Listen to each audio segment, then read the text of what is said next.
Good morning, good afternoon, good evening, wherever you are, when you're joining us today. My name is Sharice Alexander, your host of Your Collective. And today I am joined by Muna Chinaka. Muna and I actually work together and we were having a chat recently. Muna is the lead of our communications team for the organization that I work for. And we were chatting recently about ideas around thought leadership and some of the challenges that are present in the environment that we work in, which is in Nigeria. And we stumbled across a topic around, well, actually, Muna brought the topic to me around talent waste. And I said, that would be a beautiful thing to talk about on my podcast. So I won't steal all your thunder, Muna. You can go ahead and I'll turn it over to you and you can share with the audience a little bit more about who you are, what you do, and how you got to this point in your personal and professional journey. So Muna, welcome. Right. Thank you very much for having me.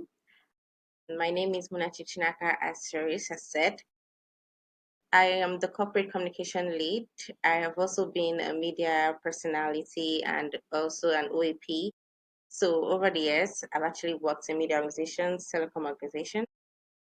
Here we were, like she said, we've been talking about like thought leaderships, and we needed something that is not basic, something that is out of the normal conversations that people have. So, and we stumbled upon this talent waste, and I was like, okay, this is something that I feel like is a missing link in Africa of today, and I feel like there's something that Africa needs to speak more about, and we need to know and see how we can work our way What does through talent waste actually talent mean to you? waste, basically. So that's it. To me, I think it's when people don't understand the value of which their hobbies, or will I say, the things that they're good at, brings to the table. And maybe I also use the word underutilizing the resources that the talents that they have can actually bring to them, and maybe career wise, maybe anything, maybe school wise, the fact that people do not understand the talent that they have, and the fact that they feel like there is a need to not utilize that talent in the academic way, in the career way. Because I think I spoke to you earlier about something concerning Africans lately. They don't really take talents, like their children having very good in sports, maybe good in tech, whatever it may be. And people are like, oh, okay, you're a footballer, you know how to play football. Okay, but that's not what's going to make you money. That's not what's going to make you have the, resources. Our parents are all about, you have to Lawyer, be a doctor, doctor, you have to be a engineer, lawyer, or you have to be an business person. accountant. If it's not any of this, yes, if it's not any of that, they'll see, oh, you're a failure. Do you know your colleagues are doing this, or colleagues are doing that? But they don't know that these talents that the children have are things that they can utilize. And these are things that if they build on, it can actually blow up in the end. They can become famous. They can actually pay for that talent that they have. So I believe if we actually get that mindset that the talents that we have is not something that we should waste over, I think it's something I that we want to go should back to utilize something rather you than said because it really underestimate it. resonates with So me. And as you are aware, I'm Canadian, but my parents are from Trinidad and Tobago.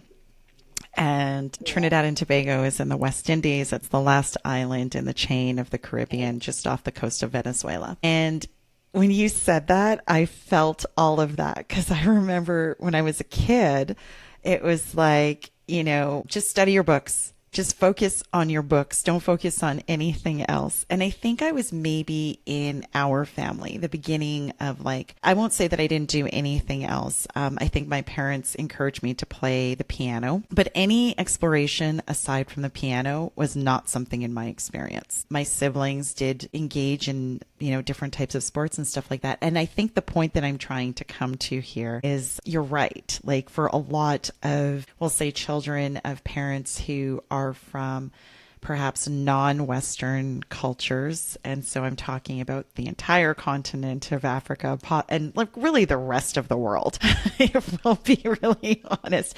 And this is just my experience. And there's obviously exceptions to every rule.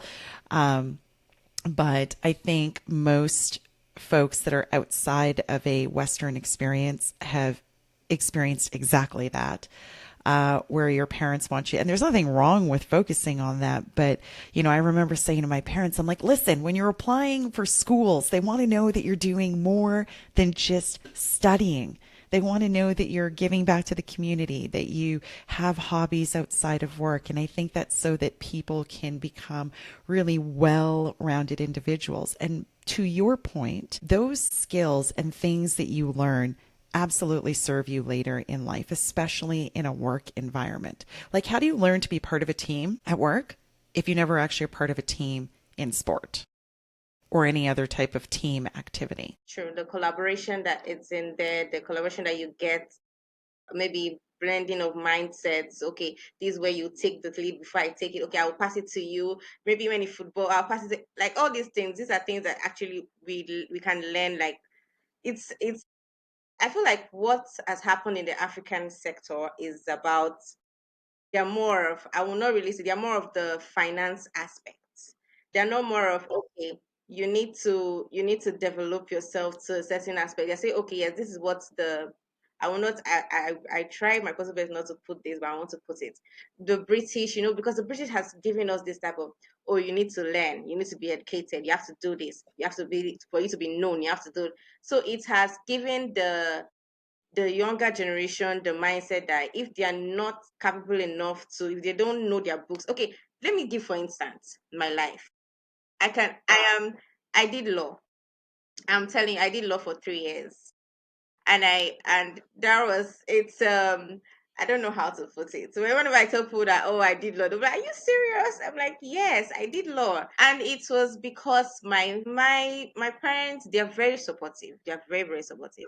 But I had this, my father was more, he needs a lawyer in the house, he needs someone in the house as a lawyer. And because he was a barrister, and he was all about, somebody needs to take after me, somebody needs to do this, and I was the last born, so it was left with me. And all of a sudden, in my third year of law, I got to realize that this is not what I want to do. Like, this is not something that I have flair for. This is not something I have passion for. I don't like it. Like, as much as I was getting the A's and the B's that he liked, like, oh, this is nice, you passed. But I was not feeling that inner happiness. It was something that I tried my possible best to talk to my mom. My mom was like, oh, okay, you can switch the course and all. My dad said it's not possible, that he won't train a FA. I think that was, is it performing film arts person, that I'm not going to train in performing and filming arts. I think that's what they call it. People that do actresses and all that. And it was like, so it was just all of a sudden I had to come up with some, oh, mass communication, and it's something that I like speaking. I like speaking. I like people, like getting to know people's perspective on things, and people getting to know my perspective on things. So this was something I was like, okay, let me go into mass communication. At first, he was a little bit, but when I started getting gigs on Rhythm FM and other radio platforms, he was like, okay, this is something that can work. And I feel like what I actually want to encourage people, like I feel like you Yes. don't, Yes. definitely your parents are doing what they feel is Yeah. best for the children. That's what they're doing, what they feel best for them. But at some point in time, like, you need to sit back and relax and understand that there's a time whereby you just need to take a step. You have to take a step and let them understand that if you take this path that you're taking, it's actually going to lead to a proper aspect of their life. Like, it's going to be something that you them also to be proud of doing. Because Mm-hmm. mind you, my dad now, he's so proud of me doing mass communication. This is someone that was not into all the communication. Who are they? If you say something about communication, be like, who are those people? What they do? Do they make money? But now he's like, my daughter, this one, she did this, and it's just that's just how it is. So I just feel like, regardless of how the society has, brought up this underutilization of our talents, like I feel like we also personally should try our possible best to, like, once in a while, get ahead of ourselves and see what, maybe if it's to join a club or join something that you like doing, maybe writing, you like writing, or join some, go to the library, get a club, that, okay, book club, that you can see, you read books, you write.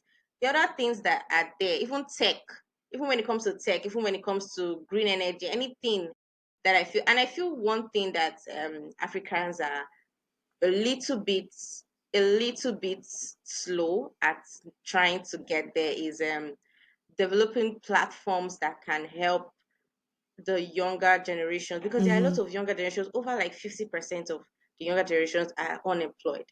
I'm sorry. But if we can have that platform whereby we can utilize the talents that they have. Okay, yes, what are you good at? Are you good at music? Are you good at dancing? Okay, let's get you into the dancing school. Let's get you into this. Let's see how you can. If there are platforms out there, okay, athletics, swimmers, okay, you can go to this social place. You can name it an athletic place whereby they can build themselves for the Olympics. They can build themselves for a competition wherever. And I feel like all these resources and funds that can help them actually would assist for these talent waste to not be Yeah, a big issue, basically, in you're linking not also sustainability. wrong about encouraging people. It's kind of like a two-way street, right? Similar to you when I was going to school. So graduating from high school and going on to post-secondary. My plan for the longest time was I was going to be a doctor. That's what I was going to do. And I love everything about the body, always have. I think it's just the most amazing machine on this planet. But before I committed to that, we used to have this program back in high school and it was called work experience. And so you could go and work wherever you wanted. And so I decided to go work at a Mediclinic. It was the worst 3 months of my life. At the end, it wasn't so much like it really allowed me to be in the healthcare environment as it was at that time. And it was like, and I totally understand. So there's no judgment here, but people were miserable. And it makes sense why they would be. They're not feeling well. They're coming to the doctor. They want the doctor to fix them. And it felt like a supermarket. So it was like as fast as we can churn people through a healthcare system.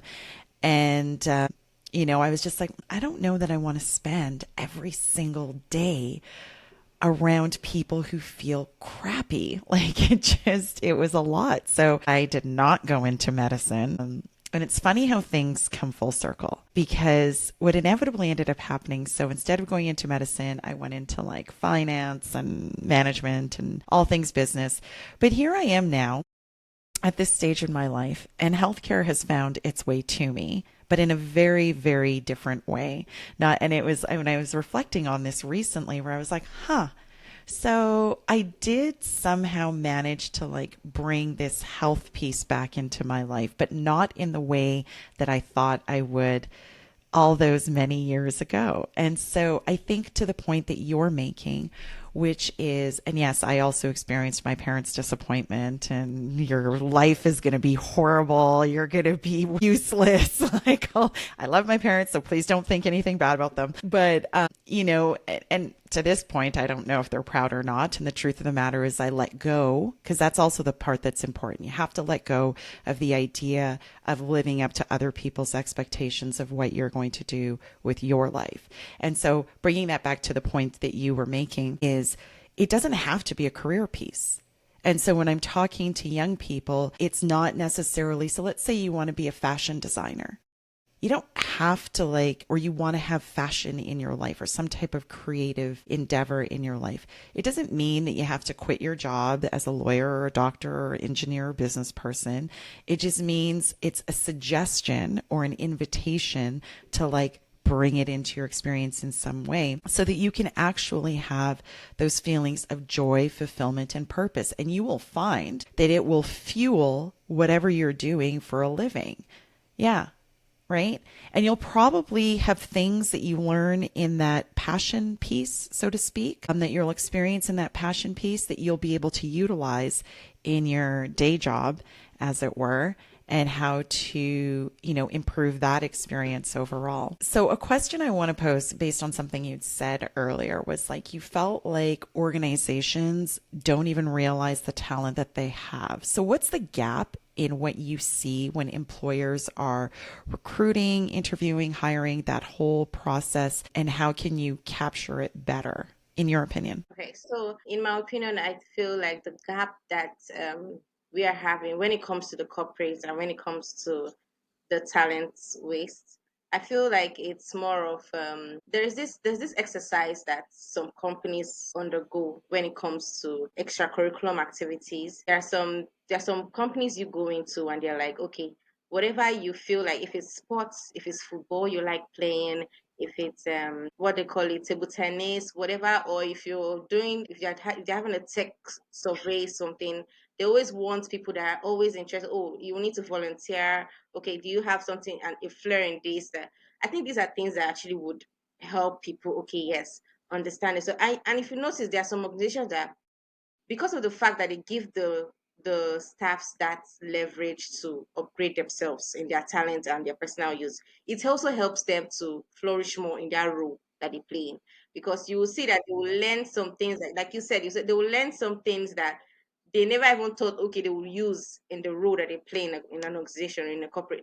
And you'll be like, okay, I never even thought about this, but because of the fact that we had that tech, this, because of the fact that I played football and I was able to pass it to this guy, and I was like, yeah, I'm not really a one man thing, it's a two-man thing. Oh, yes, we can do this together, we can rub minds. So, all these things actually, I feel like, are things that we can help, like innovation hubs, and also like funding of, like I said earlier, like funding of organizations that can broaden people, like the generations and all that, people that are coming to get into the corporate world or get to the 9 to 5. I feel like if the whatever government, or even the individual citizens ourselves, if we can actually help to like fund these organizations that can, or even maybe create one instead, other than fund, and we can actually create one. Because I doubt we have an organization that deals on basically athletics, the people that swim and know. And I noticed that even in the Western American and all that, they have these organizations that, okay, build, if you're a footballer, if you're a swimmer, if you're a basketball, if you're a runner, all those things, that they have this school of academy that they'll just go to, and they train them to be more and better in whatever talent that they have. And I feel like this also helps eradicate poverty, and it helps eradicate illiteracy. Because trust me, it's not only your body that you're using your mind also when it comes to talent. Because you cannot tell me you're playing a violin and you're not, look, okay, what's the next key I'm going to play next? All these things is still your mind you're still going to use. And trust me, when you exercise your brain, you exercise everything, you will notice that you will start thinking in a different mindset other than the way we used to think. And that's why I feel like it's also help us position ourselves like Africa, like, oh yes, in a thought leadership aspect, that okay, yes, we need to think more, we need to renovate ourselves more, and not just follow the rest of the countries that, okay, bringing up something and all that. At least if we can be able to start from there, it will help us maintain the sustainability that we are talking about, that we want to build, and we want to make Africa like a Yeah. leveraged place that everyone can You know, feel good and as keep part living. of my So own yeah. recruitment process over the years, I definitely find myself asking people a question around like, okay, well, what do you do in your spare time? Like what do you do for fun? Like what's your passion project, or what lights that fire in your belly? And I promise you, Muna, every almost I'm trying to think back, over the years. And it's only recently that I had interviewed somebody where they were very, very clear on what they did for fun. And they were very happy to share what it was that they did, like that really lit a fire in their belly. So I guess the question then is like, how do you get people to be authentic in an interview process? Because I do ask the question, and more often than not, I have to ask the question 2 or 3 times. I have to let people know that, hey, it's okay to be honest. Like, I'm not going to judge you. And I'll ask like, hey, what is it that you do for fun? And people are like, oh, well, I work. I like focus on this and I focus on that. And it was all work related. And I'm like, okay, but no, like what I'm asking is, what do you do for fun when it's not work related? And somebody had said, they're like, well, what I do for fun is all around work. And, it says to me like that ideology is so firmly entrenched in so much of the youth that fun is everything that's related to work. And what the difference is between that doing action and that being action, right? Like the things that actually unlock and foster creativity. And I know when I say the word creativity, people think that I might mean artistry, poems, painting, the arts, any of these things. But creativity can literally be anything. And as an example, my daughter, who's 20, for the longest time, she'd be like, I'm not creative. I'm not creative. I'm not creative. And she's working towards being a registered dietitian. But you know what ended up happening is she started really and this goes back to what you were talking about with passion, right? She's passionate about food and fuel and how we take care of our bodies and all of these things. And she is so creative with it. Like every piece of social media that it doesn't even have to be posted on social media. She's just presenting it. She might be making me some breakfast and literally all the effort that puts into making sure that it looks visually appealing. I personally don't care, but she cares, right? And so it comes through in everything that she does. Yeah. So I think part of the challenge is that, and again, this underscores and underpins the point that you were making, which is because it's not necessarily encouraged when you're young and you're coming up through school. Either A, when people are interviewing, they genuinely don't know because they've been so focused on achieve, achieve, achieve, or B, they don't want to say because they think that it will hinder their, The progress yeah, in life. exactly. Will hinder them from getting the job True. when they're in the interview. Have you felt like that? Like, have you been asked that question in interview? Yeah, I have. I remember one interview and they were like, "Oh, where do you see yourself in 5 years? What exactly do you do for fun?" And I was triggered to always say, "Oh, I see myself, being this and this. I feel myself doing that." And it was like, "Oh, okay." But I've actually had like a couple of times whereby I want to impress. I'll use the word impress the person that I'm, you know, that wants to give me the job or whatever it may be. So I just do just say something that fits the program. Basically, I will use the word fit the program, just not to lose the value or whatever that I feel like would add or maybe reduce my chances of getting the job. So yeah, Okay, so you're speaking to my point. So you've definitely been in interview situations where you are asked the question yeah, and you say something that actually might not actually be it, but or you present it in a way that it will fit the position that you are applying for. yes, yes. So then within you, what's like, I know you want to get a job. I get that. But then is the fear that if you're authentic, like let's say, for example, you're like, oh, I love painting. I really enjoy painting in my free time. Do you feel like somehow that would reduce your chances or be frowned upon by the potential employer? So in my early stage of life, I felt like that would, because if the person is more of a business minded kind of straightforward person, you know that there are some, you observe the person that's interviewing you, so you just observe. You're like, okay, this person looks like someone that doesn't really like maybe traveling, lifestyle, vlogging. Because if I tell you, oh, I vlog for like living, or I like vlogging, or I like right now. I like traveling. It's just oh, maybe someone just wants to spend money. All those things. The person is not really looking at the future. So those things which actually make me in my early stage, but not now. Now I'm like I tell you because right now I'm doing basically what I love doing.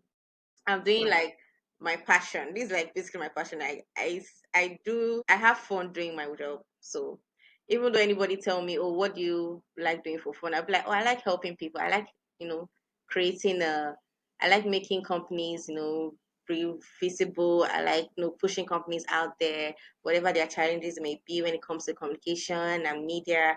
I like working there. Like those are the things I can say now. But before, I would just say something like different. I just like reading, or I like writing, or something that's in line with the job description that's there. So it's like okay, So what would you say to your peers? And that's great that you're at that place and space. You and I are not employer and employee right now, okay? Just so I'm clear. And I'm bringing this up because I think about the most recent hire I had. And the reason I hired her was not because she could type or work with a spreadsheet or do a presentation or any of those things. They had zero reasons to do with those things. It had to do with her honesty around what she is passionate about, because I could see how it could align with a direction that I want to go in, something future, right? It might not be for right now, but I could see how she could evolve with me and work with me on certain things in the future. And so, yeah, great. She can type an email and all this other kind of stuff that might be part of her role, but it was that honesty that was like, okay, I could see how this person can fit with me. And so, what would you say then to your peers and your colleagues around leaning into their talents? Because maybe part of the problem, like, it's a two-way street, right? You want employers to really fully utilize the talents that their staff have that might be hidden or latent. As an employee or a potential employee, you also have to like put it out there. So how do we bridge that? So, first of all, I feel like we should. I don't know how I would use the word to merge, but it's very hard to find people that you maybe the work that the role that they apply for, the career that they choose to pursue, actually they like it. Sometimes people always do it because of money.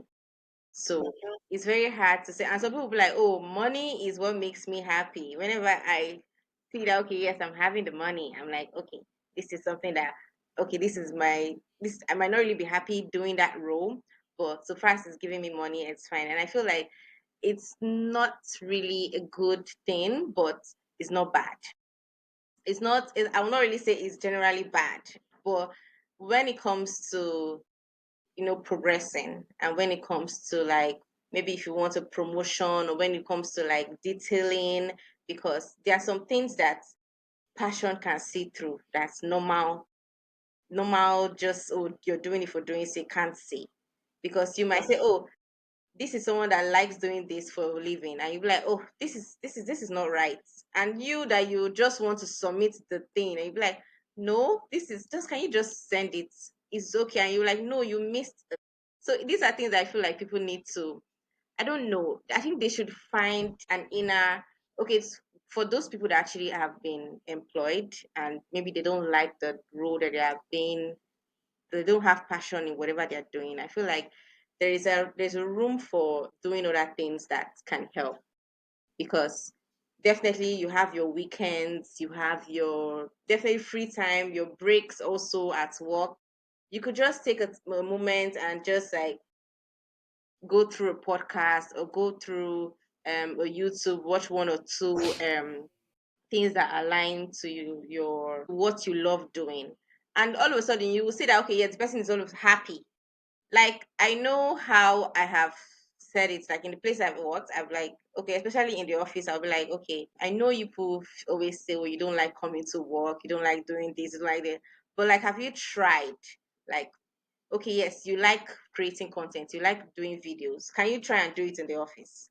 Like, it's not like it's stopping you. Definitely, they'll do their deliverables. It's not something from them doing their deliverables or something they're deliverable. Like, in your free time, get one or two videos. Make sure, like, oh, like, oh, you will notice that, okay, yes, as they're happy, it's adding to their work. Also, you just see them smiling and they're doing their work. You just see them all of a sudden, you're like, oh, this is not nice. Those things actually, because of the fact that you've gotten joy from somewhere, I want to really say from somewhere, it has given that, like, I don't know, that there's one unique It's feeling fulfillment. that you get. There's one unique feeling that you will just get, and you'll be like, okay, you start working with so much vibrance, so much knowledge, and you'll be like, okay, you're relaxed, you're not being tense or anxious about anything. You just work. And I feel like people need to, in the work environment they're in whatever corporate organization they're in, I feel like people have to have that sense of just look for something that gives you joy. Like, there's no how. I think like in every organization that you are in, no matter how it's there's something that you would actually look for, or maybe you can find it outside the office. You can just look for something. I'm pretty sure there's something out there, because for some people it's content creation, for some people it's vlogging, for some people it's writing, For some people, it's singing, because I know some people like the last organization I worked in, the person that was working under me was a musician and he's a graphic person. And you will see him, he's always singing on Saturdays and he's always sending me his links to Spotify to listen. And I'll be like, oh, this is nice. So you won't be doing like creative videos for his music video, like music videos. And I'm like, this is something that actually, when it comes to the office, he's always happy.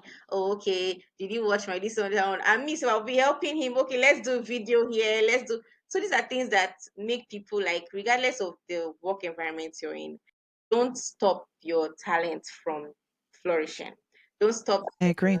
the passion that you have for something from flourishing because of, okay, yes, they said, oh, this is the work you need to be doing. That doesn't stop you from achieving other things that you feel like it gives you joy. So I feel that's the advice I would definitely give to them.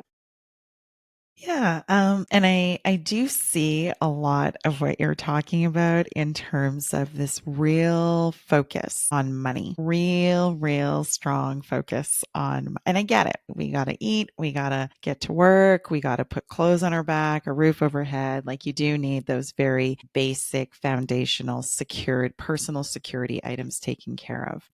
And it's funny because there was one day I was talking to somebody in the office and I was like, are you starving? Literally. Like, are you starving? Because I don't know what we were talking about. I don't even remember, but whoever I was talking to, they were like, money, money, money. It was all that they were saying. That was it. That was their only focus of the conversation. I need more money. And anybody who knows me knows that generally speaking, when I hear that, I'm like, verbiage.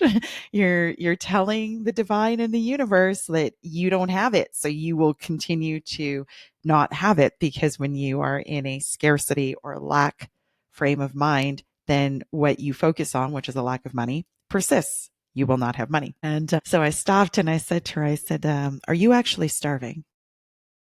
I said, are you actually hungry when you go home at night? Like, do you not have and what I was trying to do in that moment was to get her to see her experience just a little bit differently, which was because I have had conversations with people in Nigeria where they were very much around money, money, money. I need more money. I don't have enough money. And then they would get the job of their dreams and have all this money and still not be happy. Sure. Still be. So at that point, a different question has to come into play. Okay, I have the job, I have the money, I have the spouse, I have the kids, I can take my 2 vacations a year, my whatever, all the things that you thought that you wanted that would make you happy. Now you have them and you're still not happy. So now what? And I don't know how to get young people to understand that one does not have to exclude the other. You can have both, You can. You can. right? Yes. And if I use you as an example, the one thing I say to people frequently in the office is Muna loves what she does. It comes through in every, and you didn't have to tell me that. I know that you're telling people that. You don't even, when you love what you do, you don't need to say a word because people can see it. They can see it in everything that you do. They can see in your vibrancy. They can see in your excitement. And when you and I are, kibitzing in my office, I'm like, oh, this girl really loves what she does. Like it comes through. So how do we take that energy and make it more infectious to the people around us too? And I think that you and I have talked about lots of different ways to do that in the work environment, like with your Yeah. peers and such. What would you say to employers? So I'm an employer, quite obviously. You and I work together. What would you say to me to encourage that creative piece to help people find that passion? What would you say to me? I believe we should put it in, some people forget the fact that they need to actually focus on that aspect. So once we constantly remind them that this is this is work, I understand, but you also need to focus on things that make you happy. It must not necessarily be the work that we give you. If it's the work that we give you, fine. If it's the things that you're doing as a like on your role, fine. But if it's not, if it's something that you feel like, okay, yes, you have passion for, you have flair for, I feel we should constantly put it as a reminder. Mm, Like, okay, yeah, so finance. So, okay, after all this, what do you want to do? Do you plan on Like just give them that. Oh, what are your talents? What did you do when you were young? Did you do sports? Did you do like You literally just gave me an idea as we're sitting here. give them, especially even the person that works under me. I'll be like, so okay, you like social, and I'll be like, okay, handle this. I'll just give her this to handle, and she'll be like, oh, she'll come back and she'll come back with a brilliant idea. Like, and I'm like, okay, this is nice, and she'll be so happy, like, oh, that she did it, she did that. All of a sudden I noticed that the fact that I'm not being all, oh, you have to deliver this, that I said it, you have to deliver. I also have to, like, it's a two-way thing. And I tell people when it comes to communication, it's a two-way thing. You have to understand people's perspective. You don't get into the this is what I think. Because the fact that I think is this way, it has to be that way that will deliver it. Other people might not get it, other people might not code it. So we have to look for it in other people's perspectives. Okay, this is what other people are looking at. This is what they want from this is what they want from this and that. So these are things that I feel like we should learn to like adapt and learn to like constantly remind them that you need to focus on your talents. You need to grow yourself because after this work, what else will you be doing? Like what else do you feel like, oh, you can put more effort in, you can put more passion in. Like, let's hear from them. And they say, okay, yes, they want to be doing social media work, or they want to be swimming, or they want to be doing football. Okay, that's when we can start looking for how we can plan a way around it. So I believe constant reminder also helps. I agree. And like I said, as you were talking, I just had a brainchild that I'm going to put on my list of things to do as we, believe it or not, are cruising to the end of the year. That's nuts. Because I do agree with you that once people like, so you remember when we did that core value clinic Yeah, and we put the creative piece yeah, in there and it was like do something artistic, like creative, I don't true. care what it is, right? Draw or write a poem or like whatever. The engagement in that activity was mind-boggling. Literally, literally. I was blown away.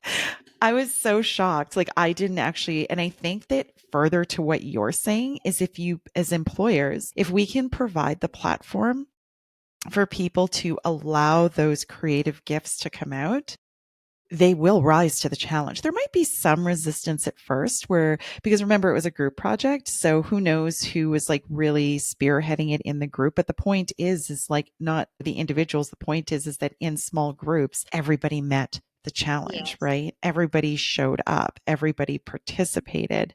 And again, I was like literally like, oh my gosh, they're actually doing it. It was great. It was so And fantastic. if you notice, there were a lot of like people were not really thinking about what they were going through. They were just more about, oh, they want to engage. They want to. I noticed you were even saying that how come there were no more of what they want? You know, the request of, whenever we're having town hall meetings, there's always this vibe of, okay, management needs to do it, but it was more of Yes. them doing the creative work, Right. and they were so happy. And remember when I said, oh, any other thing, nobody spoke a thing. I was like, okay, I said the exact same thing to HR. I'm like, did you notice that there was like zero complaining? literally, Zero. Nobody had anything negative to say because what were we focusing on? And I think that's the point.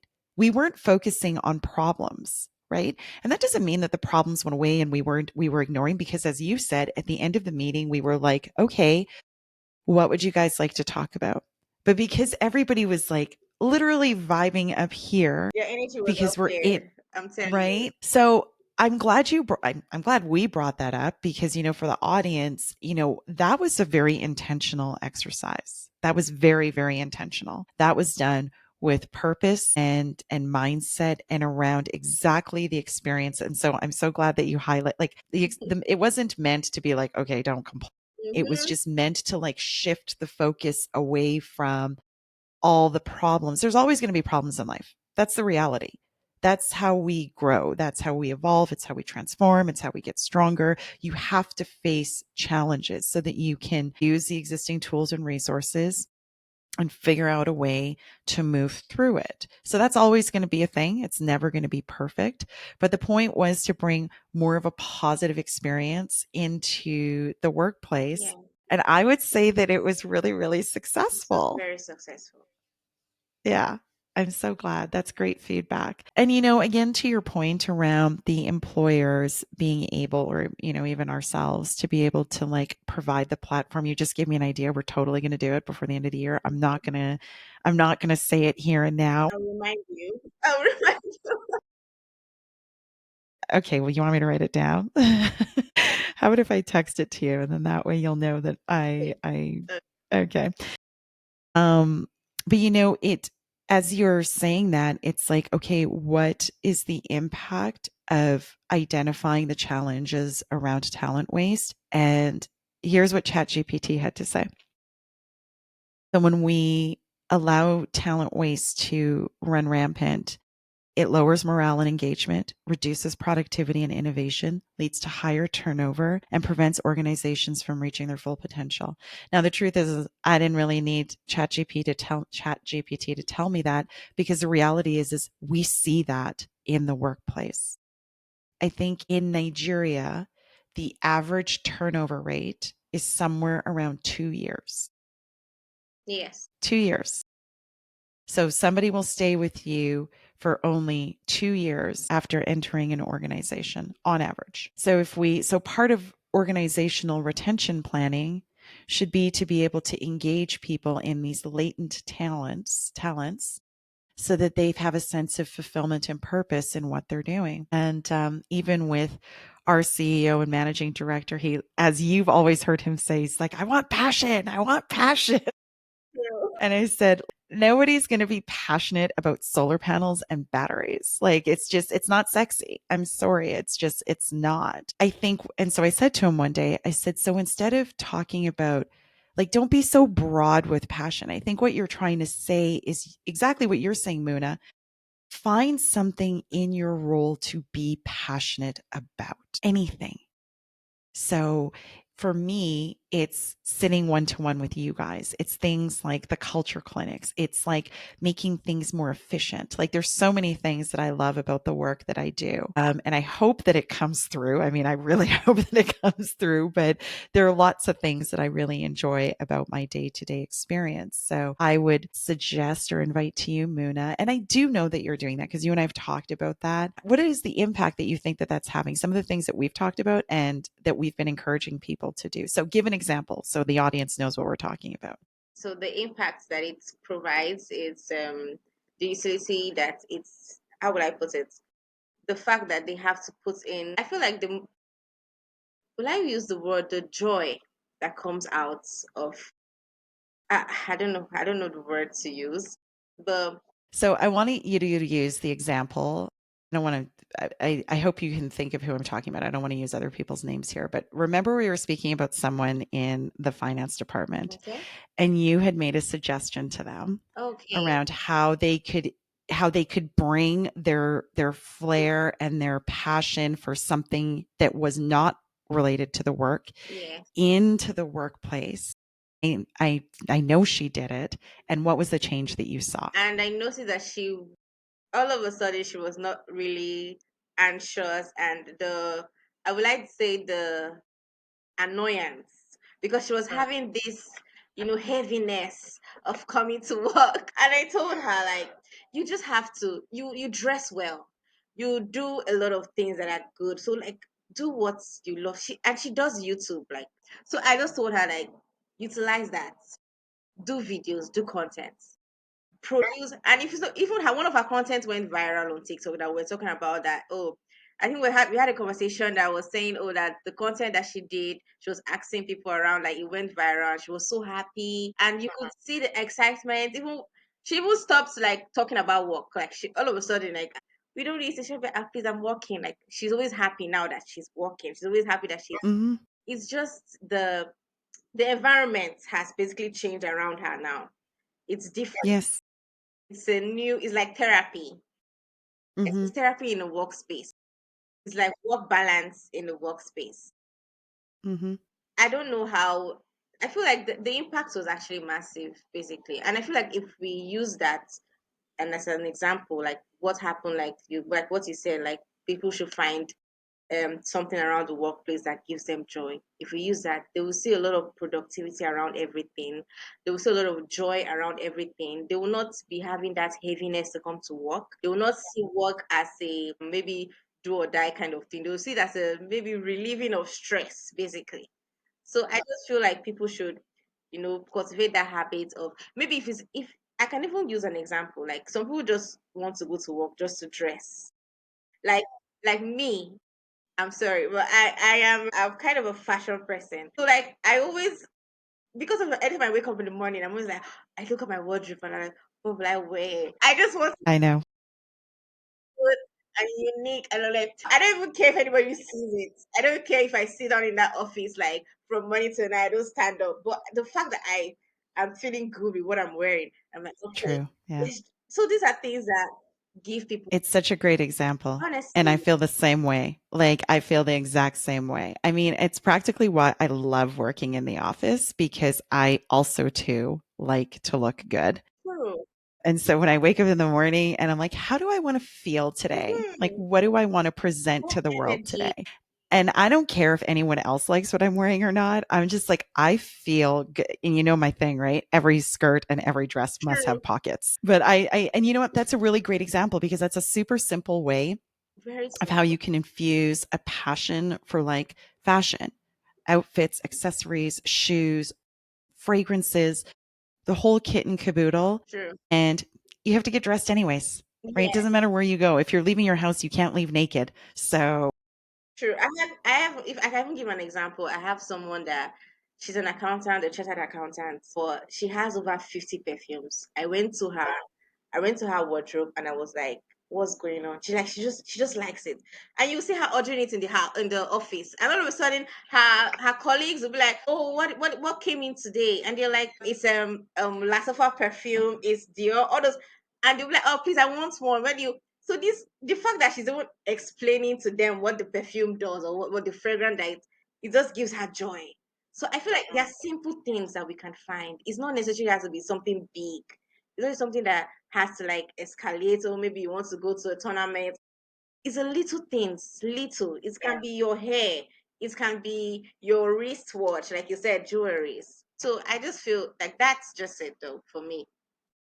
and thank you for that reminder that we're not talking about things that are like I said in the very beginning, nobody's saying quit your job True.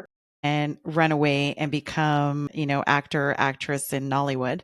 That's not what we're necessarily suggesting here. And I mean, if you have that talent and you have the ability to do that and you're not scared, yeah, take the leap. But those kinds of changes, they start in very, very small ways. And that's what I think we are inviting folks to do, both as employees and employers, so that we can begin to create the platform that you discussed in the very beginnings where we can awaken really um, these talents that people have and have them be more involved and engaged in the work that they're doing. So in closing, what is maybe a juicy nugget? And when I ask for a juicy nugget, what I'm saying is like, what's been like through, let's say maybe the last 1 year, pardon me, what is the one big juicy lesson that you have taken away from your own experience with like authentically, genuinely, and like really showing up personally and professionally, and how it's helped you in terms of like even unlocking skills and talents within yourself that you didn't even maybe necessarily had existed? Is to trust, because one of the things I did was to trust in myself, and I feel like people feel there's a side in people's lives that they're like, oh, what if this doesn't work out, or what if something doesn't, go right. Okay, yes, I like doing this thing, but what if there are like a lot of what ifs? I'm telling you, there are a lot of what, and the feeling of that what if is what is not going to get us to where we want to be. So let's try our possible best to trust. Africans are brilliant. Africans are brilliant individuals. We have a lot of brilliant individuals everywhere. We have a lot of things that people think about, even joking with your friends. So I just feel like we should trust, like trust the aspect that the talent or whatever that we want to do is going to succeed, is going to flourish. And that was one thing that I did. I trusted myself. And people always feel like, oh, how did you get this? Especially when it comes to content strategy. People will be like, how did you know that this content was going to fly? And I'm like, I didn't know. I just trusted the fact that I'm very creative. Like the way your daughter will be like, oh, she's very creative. It's in, decorating foods and all that. Like, just trust the process. That's just it. Trust yourself. And the fact that you're always saying the what if, is not going to get you anywhere. It's not going to get Exactly. you anywhere. Just trust yourself. I think it also helps to have like a really supportive network around you. Yes, that. I grew up in an environment that was, be a doctor. And there wasn't necessarily that encouragement for the creative piece. And I know with my kids, I was like, do what you love, do what you love. And I am so happy that, we never held them back from doing the things that they loved. And that's, hence the reason my daughter is just all into food and loving food. And even now is like she creates like even content. It's funny because one of the things I'll say to her is I'm like, be authentic. So she's kind of quirky. And so she'll be like, oh, but people will think it's cringy. I'm like, who cares? Like, and mind you, she did say, you are my mom. I said, yeah, but it's entertaining. And you got to like engage with you got to try. And that's really what you're saying. You have to like put yourself out there. Yeah. And if that initial idea doesn't work, it's okay. You can refine it. Yeah. Yeah. So thank you so much, Muna, for joining me today and engaging in this conversation around talent waste and honestly inspiring me even within our own workplace on things that we can do and employ that will really uncover some of people's talents and creativities so that they can really engage in the work. And that's really ultimately all that I want for the people that I work with. It really is, I want you to have a joyful experience. And joyful doesn't mean there's never problems. Joyful just means that even in the chaos and True. in the challenges, I have this thing that really brings me a lot of joy. So with that, to the audience, thank you so much, as always, for tuning in today. If you like the content that I'm bringing to you, please subscribe, like, share, follow. And as always, you can send me a message if you have any questions or content ideas or even guest ideas, or even if you'd like to be a guest. So with that, thank you. And until next time, please take care of yourself. Bye. Bye.